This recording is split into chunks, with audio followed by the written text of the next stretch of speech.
one of the best teams in the NFL. Yes, they're sliding down the power rankings. Yes, they're 0-2, but the Kansas City Chiefs guys still crack the top 10. And here's why. Patrick Mahomes. Do I need to say more? Patrick Mahomes.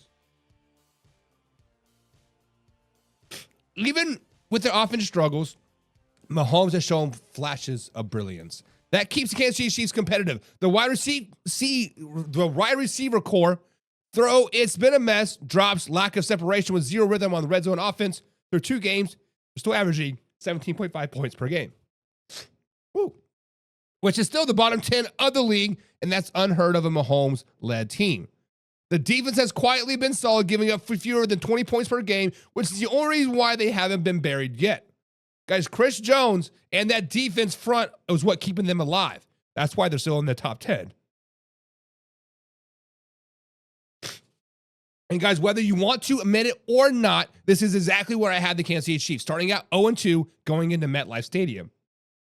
And that's what they'll be in week 3. They're heading to MetLife Stadium to take on the New York Football Giants on Sunday Night Football. Here is the challenge, right? The Giants are scrappy, but they're inconsistent. Their offensive line is still shaky. Kansas City Chiefs has a chance to bounce back here, but it won't be easy. If Mahomes gets a decent production, they will win. But this game is the making of an ugly, grinded out type of game. 24-20 is my prediction. So, guys, Chiefs fans, are you confident they will bounce back in this week, or 0-3 is a real possibility? They are going to bounce back this week in my eyes, and they'll be A-okay. But what do you guys think? Will Olsen said the Chiefs and the Texans are the only 0-2 teams who will be in the postseason. I agree with the Chiefs.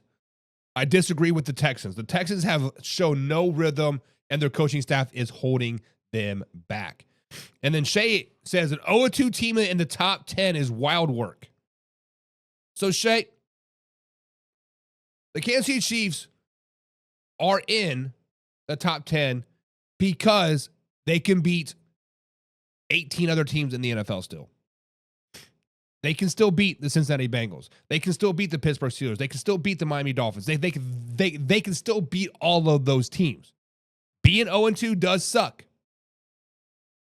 But NFL world, this is exactly what you did not want to see from the Kansas City Chiefs. You did not want to see them struggle early in the season because they're going to get hot. They're going to play hot. And once the playoffs hit, Super Bowl, baby. Alfredo says, I don't know if the Kansas City Chiefs will score 24. That is true. Wasn't it last year the Chiefs only broke like 24 points like twice all season or something crazy, like just like that? It's tough. It's tough. But those Kansas City Chiefs coming at 10, but coming at number 9, it is the one and only Baltimore Ravens. They have been up and down to start the season. Derrick Henry has been the hammer they wanted, but the passing game hasn't clicked quite yet. The biggest shock, Mark Andrews only has 2 catches for 7 yards through the first 2 games of the season. That's unbelievable for a guy who used to be Lamar Jackson's number 1 option.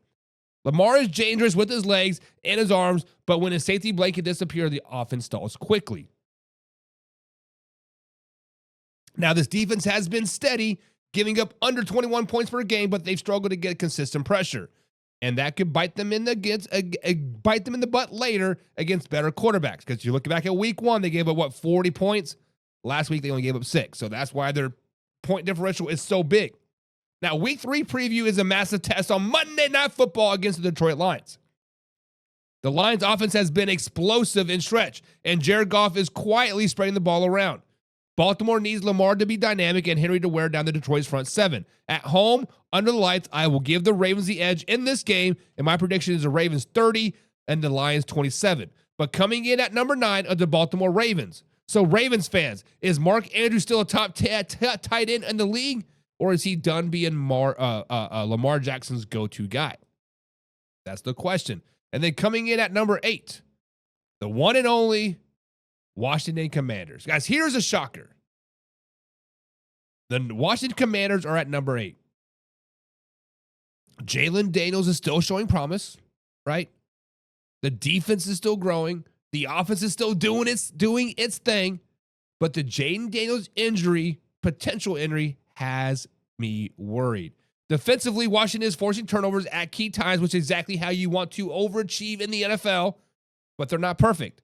The offensive line has lapses, and Dan Quinn is still, and then of course Jaden Daniels is still a second year player that's going to have a lot of bumps. This team is tough. Don't get it twisted. This team is tough, but they are 1-1. But they are falling down in this week's rankings, right? So, and then coming in at number 7, we see John's team, the Detroit Lions. We know that they're physical. We know that they're aggressive, and they're built around the trenches. Jared Goff has been sharp, spreading the ball around, at least last week, and Amon-Ra St. Brown is reliable as any wide receiver in the league. But the biggest concern for me for the Detroit Lions is the defense. They've given up chunk plays. They are allowing teams to run around them, run over them, run through them.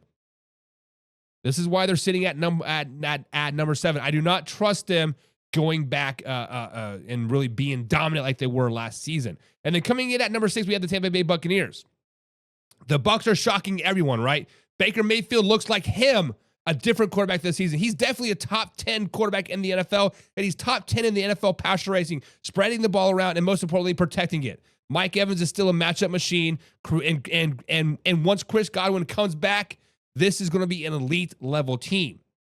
So far, they're only giving up 17 points per game. That is winning football. That is why the Buccaneers are coming in at number 6 this week. Coming in at number 5, Los Angeles Chargers.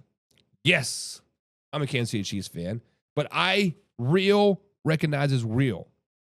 The Chargers and Jim Harbaugh guys, Jim Harbaugh is making his presence felt in LA. Justin Herbert looks comfortable. The offense is averaging over 28 points per game, and the defense is forcing turnovers. For the first time in years, this team looks like it's not wasting Herbert's prime.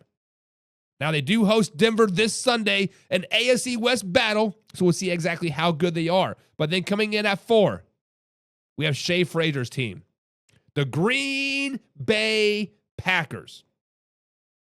Guys, the Packers are thriving under Jordan Love. He already has 5 passing touchdowns through the first 2 games. He looks poised beyond his years. This defense is a top 10, if not a top 5 unit on third down stops, and the Green Bay Packers look balanced across the board.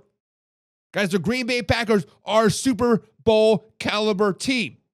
Stop sleeping on them, but they remain steady at number 4 this week because there has been no changes up at the top. Coming in at number 3, we have the LA Rams. Yes, they started slow against the Tennessee Titans. Yes, they struggled for the first 3 quarters against the Tennessee Titans. But halfway through the fourth quarter on, Devontae Adams, Puka, and Matthew Stafford flexed on a terrible Titans team.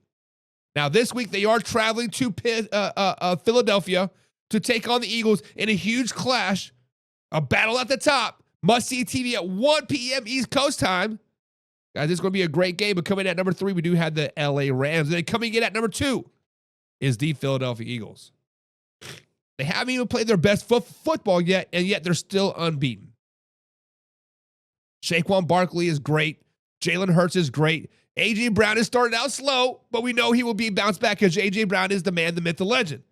Defensively, they force turnovers or they are blitzing, and they even cheat and get away with it. So yes, coming in at number 2 is the Philadelphia Eagles, and that means one thing only. Number 1 team is the Buffalo Bills. Guys, the Buffalo Bills is the best team in football right now. Nobody can beat the Buffalo Bills right now. Josh Allen is him. James Cook is him. Keenan Coleman is him. The rest of the defense is him. 24 straight games without losing the turnover battle.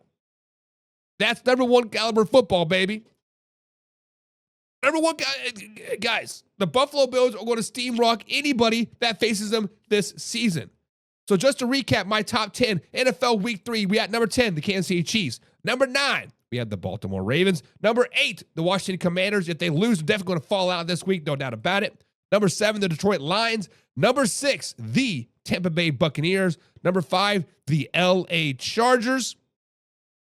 Number 4, the Green Bay Packers. The number 3, the LA Rams. Number 2, the Philadelphia Eagles. And number 1, the Buffalo Bills. So guys,